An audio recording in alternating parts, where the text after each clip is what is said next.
sesuatu yang sering banget muncul di kehidupan kita, tapi jarang banget kita akui. Sesuatu yang halus, tapi bisa ngubah cara kita untuk memperlakukan orang lain. Tentang perihal pamrih. Kita hidup di dunia yang penuh timbal balik. Ngasih sesuatu, berharap dibalas. Nolong orang, berharap diingat. Berbuat baik, berharap dipuji. Dan perlahan, tanpa sadar, kita mulai tanya dalam hati, aku dapat apa ya?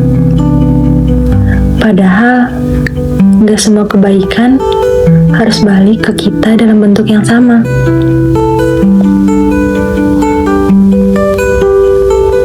Aku pernah bantu seseorang, bukan dengan hal besar, dan waktu itu aku mikir, pasti nanti dia bakal bantu aku juga kalau aku lagi susah.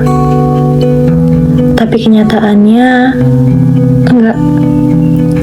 Dia enggak balas seperti yang aku bayangin. Dan aku sempat kecewa. Tapi setelah beberapa waktu, akhirnya aku sadar. Ternyata yang bikin aku kecewa bukan dia, tapi ekspektasiku sendiri.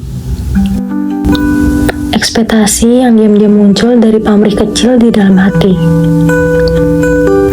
Padahal, kebaikan yang paling tulus itu bukan yang berharap kembali, tapi yang lahir karena kita peka. Karena kita tahu orang lain juga hidup, juga lelah, dan juga butuh bantuan, tanpa harus ditimbang dan tanpa harus dihitung. Kadang, menolong tanpa pamrih itu gak cuma meringankan orang lain, tapi juga membebaskan hati kita sendiri. Karena kalau kita pamrih, kita bakal capek. Capek nunggu, capek kecewa, capek ngerasa kurang dihargai. Sementara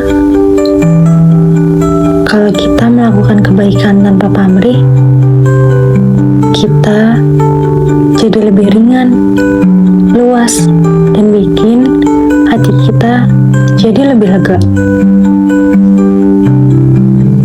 Coba deh sesekali bantu seseorang tanpa mikir bakal dibalas apa atau kapan. Lakukan karena kamu mau, karena kamu peduli, dan karena kamu sadar setiap orang punya beban yang gak kelihatan. Kita gak selalu bisa nolong banyak hal, tapi kita selalu bisa nolong dengan niat yang baik. Makasih ya udah dengerin. Semoga setelah ini kita bisa belajar buat berbuat baik dengan hati yang lebih tulus, lebih ringan, dan lebih sadar bahwa bukan semua hal harus ada timbal baliknya.